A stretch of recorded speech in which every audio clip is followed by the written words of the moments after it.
মা বাবা, তোমরা আমাদের এত ছোটবেলায় ছেড়ে কেন চলে গেছো? তোমাদেরকে ছেড়ে আমার ছোট ভাই সারাদিন এভাবে খেলা করে আর রাত হতে হতে। আরে চলো ভাই, তাড়াতাড়ি করে কিছু খেয়ে নেই, খিদে পেয়েছে অনেক। আরে চলো, যতক্ষণ না খাবার হচ্ছে ততক্ষণ বসে বসে একটু গেম খেলি। আরে বাপরে, আমার তো একটু ঘুম পেয়েছে, চলো একটু ঘুমিয়ে নেই।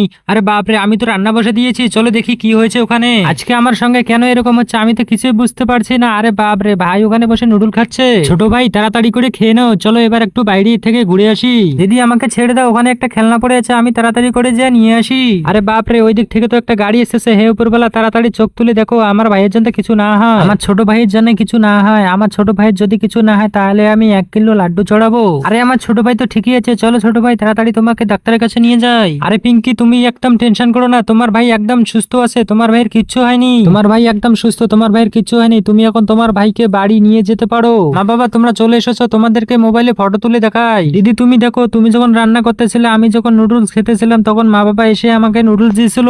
আর যখন গাড়ি আমাকে লাগিয়ে দিতেছিল, তখন আমার মা বাবা এসে আমাকে সাইডে বসে দিয়ে গিয়েছিল।